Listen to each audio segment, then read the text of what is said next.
Ce n'est pas un hasard. Il s'agit bien du plan de temple d'Amon-Ré à Luxor, répliqué avec fidélité au Louvre et dans les jardins des Tuileries en plein cœur de Paris. Pourquoi la civilisation égyptienne a-t-elle disparu? Ils n'ont pas disparu, mais une partie migrera en Inde dans un climat plus doux. Ceux qui sont restés sur place ont préservé le secret de leur savoir, mais leur pacifisme leur a été fatal. Ils n'avaient pas développé d'armée puissante.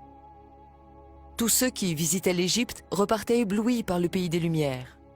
Au fil des siècles, le savoir d'Imhotep et des Égyptiens s'échappera et se propagera à travers le monde entier. Leur savoir ne sera pas perdu. Il sera partagé, parfois pris de force par les Perses, les Grecs, les Philistins, les Romains, le monde entier. Il sera transmis de génération en génération.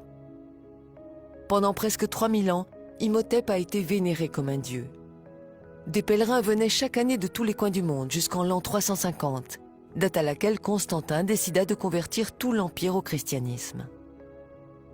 À partir de cette époque, les temples dédiés à Imhotep le prophète seront détruits et les prêtres massacrés. Les croyances païennes et égyptiennes ancestrales seront toutes effacées. Imhotep sera remplacé par Jésus-Christ et il tombera dans l'oubli. Le traité d'Imhotep sera remplacé par le serment d'Hippocrate. Les Afro-Égyptiens étaient vus comme des dieux pour les peuples qui les rencontraient. Nous réalisons maintenant qui sont ces extraterrestres et ces dieux.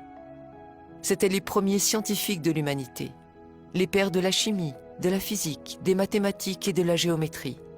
Les Égyptiens ont fondé la civilisation moderne. Le Nil était doublement sacré. Il offrait de la nourriture, mais pas seulement.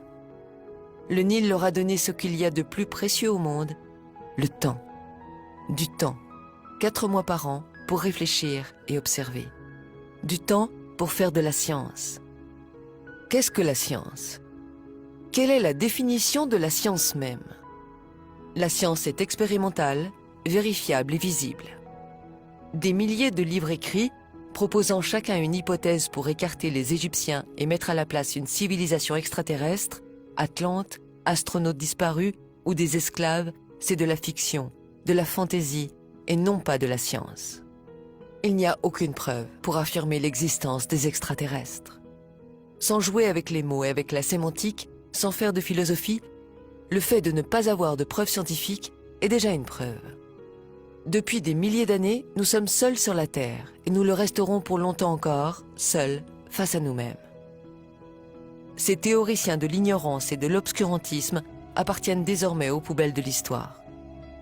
Les poubelles de l'histoire sont là, pour entreposer ces livres et ces théories. Il ne faut surtout pas les faire disparaître, afin que l'humanité puisse se faire sa propre opinion. Croire que le développement et l'intelligence humaine soient venus d'ailleurs, c'est beau, c'est romantique. Nous n'avons pas envie d'être seuls dans l'univers, mais ce n'est pas la vérité. Un mythe disparaît, et plus précisément celui d'une civilisation inconnue. La vérité, c'est que cette civilisation, mystérieuse et grandement développée, est l'Égypte. S'il y a une vérité obscurcie, c'est que cette Égypte est nègre. Ils découvriront l'énergie solaire. Sans l'énergie solaire, il n'y aurait pas eu de pyramide. Les Afro-Égyptiens ont découvert que la Terre était ronde.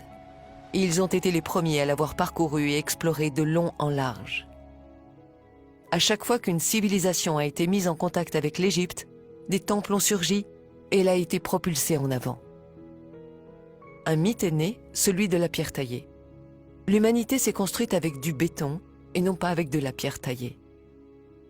L'histoire antique de l'Égypte, de l'Afrique, de l'Asie et de l'Amérique est à réécrire entièrement. Avant les sculptures de Michel-Ange, il y avait la perfection égyptienne. Vous avez dit le sourire mystérieux de la Joconde? Regardez plutôt le sourire énigmatique de Ramsès II. Vous cherchez les Atlantes? Les voici. Ils sont en Égypte. Avec les tandems chimie et physique, maths et géométrie, l'Égypte nègre a permis de bâtir des temples, des rues, des maisons, des stades, bref, de quoi construire l'humanité. Ils ont posé les piliers de la science, le premier alphabet et son art, la philosophie, la médecine, les religions. Ils sont à l'origine des cultures du monde. Ils ont créé les cultures du monde. C'est cela le plus grand mystère de l'humanité. Là où ils mettaient les pieds pour se reposer, ils bâtissaient un temple et plus tard une ville était née. Posons la bonne question. Devait-on en finir avec le mystère des pyramides entretenues par certains égyptologues? L'Égypte a une tâche importante, celle de préserver le berceau de l'humanité. Il est du devoir de tous les pays de l'aider, car si vous n'avez pas de passé, vous n'aurez pas de futur. Imhotep a été le plus grand scientifique de l'humanité. Et les nègres d'Afrique ont donné leur savoir, la chimie, l'architecture, la géométrie, les mathématiques à tous les autres peuples. Et en retour, qu'a-t-elle reçu en récompense? Des siècles d'esclavage, de souffrance, la misère, les massacres, et ça n'en finit pas. Le pillage et l'insulte envers l'Afrique continuent. Et si enfin on mettait tout en commun? Il est temps que l'humanité grandisse.